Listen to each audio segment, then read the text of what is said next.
क्योंकि दोनों एक दूसरे के पूरक हैं। जी हाँ, and we have to achieve our dream by the बौद्ध शास्त्र। साधारण रूप से सोचे तो मन मस्तिष्क को स्वस्थ रखना, एकाग्रता बढ़ाना, तनाव को दूर रखना और अनेक शारीरिक मानसिक व्याधियों और बीमारियों से दूर रखने का माध्यम योग शास्त्र और संगीत शास्त्र है। ये दोनों योद्धा हमारे पथ प्रदर्शक हैं, हमारे सेना नायक हैं जीवन को बढ़ाने के लिए।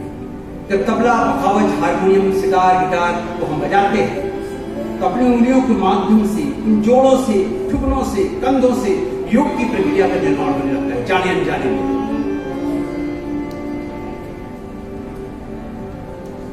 परंतु श्वासों की जब बात करते हैं तो रेचक कुंभक और पूरक, it's a soul of the music, it's a soul of the yoga.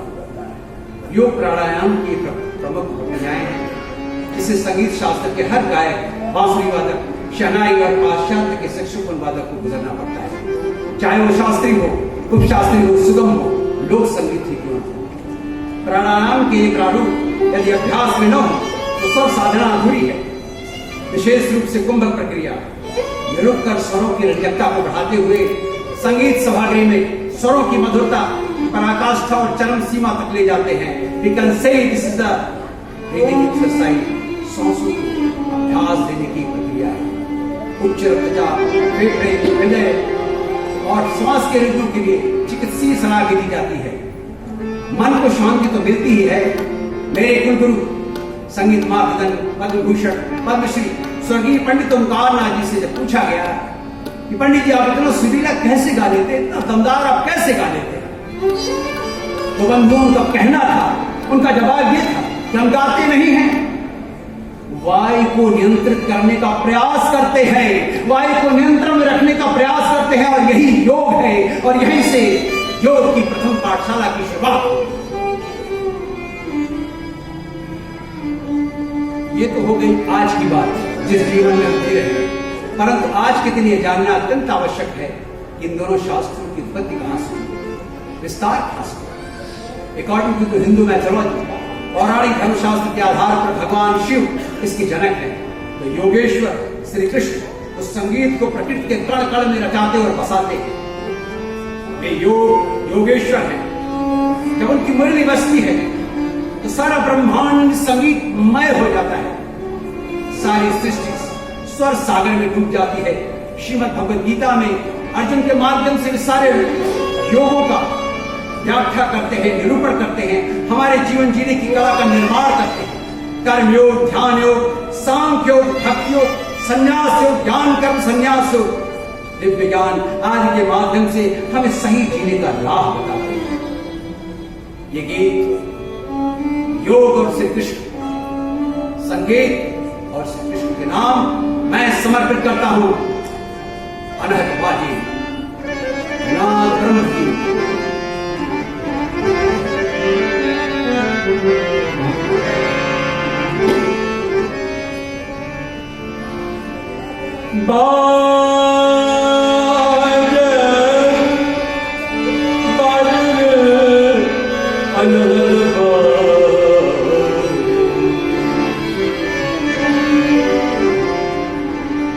एक दिन के अभ्यास के बाद हमारे साथ के लोग उपस्थित हुए हैं।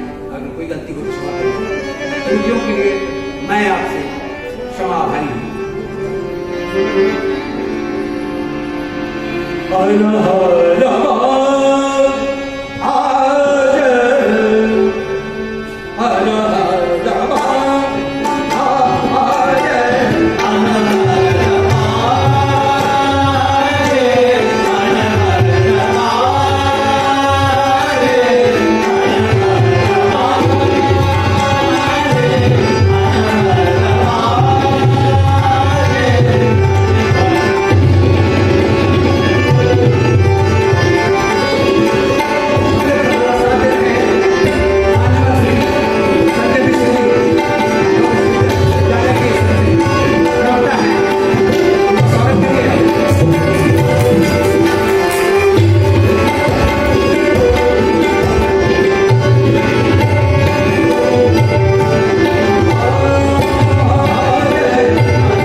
योगेश्वर भगवान श्री कृष्ण किस तरह से कर्म योग, ध्यान योग, सांख्य योग और कर्म संन्यास योग का निर्माण करते हैं।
सेनाएं आमने सामने खड़ी है। बड़े बड़े वीर धुरंधर पराक्रमी योद्धा अपनी वीरता और शौर्यता दिखाने के लिए अत्यंत उत्तेजित हुए। ऐसे में कुंतीपुत्र अर्जुन अपने सम्मुख अपने गुरुजनों भाइयों बंधुओं को देखकर दिग्भ्रमित हो जाता है। अपनी इस अवस्था का वर्णन अपने परम मित्र भगवान श्री कृष्ण से किस प्रकार करता है। दृष्टिमेवं स्वजनं कृष्ण समुपस्थितं सीरन्तमं गात् प्राणिमुखं च परिशुष्यति। हे प्रभु, युद्ध के लिए सम्मुख खड़े सजन समुदाय को देखकर मेरे शरीर के अंग शिथिल हो रहे हैं।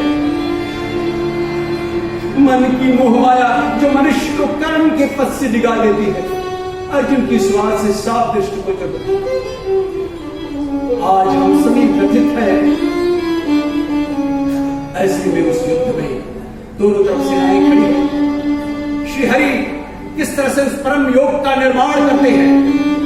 अर्जुन को दिव्य दृष्टि देकर श्री हरि कहते हैं, कहा था सूर्य से मैंने यह योग अनश्वर, सूर्य से मैंने नहीं पाया, फिर शिवापू को मिला, जाना इसे परंपरा से राज शिव ने पार, लुप्त था बहुकाल से यह परम योग इस धरा से। भक्त है तू सखा मेरा, इसलिए इसे तू जान ले। क्यों दुखी होता है? जान ले सत्य क्या है, वह योग क्या है, पहचान ले। इस पर हर प्रभु आश्चर्यचकित अर्जुन श्री हरि से पूछता है, प्रभु ये कैसी विडंबना है, ये कैसी विडंबना है प्रभु। अपरम भवतो जन्म परम जन्म विवस्वतः कथमेतु द्विजार्यां त्वमादौ प्रमुक्तभामिके। सूर्य तो अत्यंत पुरातन है, कल के आज में हुआ है, आपका जन्म तो अभी का है, तब मैं कैसे मान लूं उस सूर्य को जिसको हमारे बाप दादा भी नहीं जानते। आपने कब और कैसे ये परम योग का ज्ञान सूर्यदेव को दिया। केशव कहते हैं, बीते मेरे तुम्हारे बहुत सारे जन्म है अर्जुन,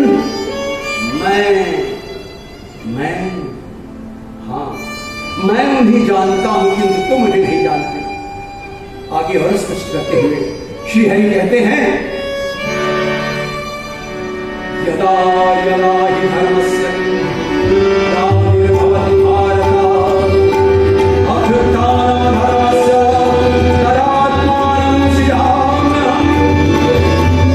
परित्राणाय साधूनां विनाशाय च दुष्कृतां धर्म संस्थापनार्थाय संभवामि युगे युगे युगे युगे। हे भरतवंशी, जब भी जहां भी धर्म का पतन होता है और अधर्म की प्रधानता होने लगती है, तब तो मैं स्वयं अवतार लेता हूं, भक्तों का उद्धार करने, दुष्टों का विनाश करने, धर्म को फिर से स्थापित करने के लिए मैं हर युग में प्रकट होता हूं। परंतु मित्रों, ये जान लें, हर युग में हनुमंतराय की आवश्यकता ही पड़ी है। आज भी घोर आवश्यकता है, उन्हें मत भूलिए। उस युद्ध में वे ध्वजा पे अगर हनुमंतराय नहीं होते तो अर्जुन का रथ तब का ध्वस्त हो जाता। एक बार बोलिए, हनुमंतराय की जय हो।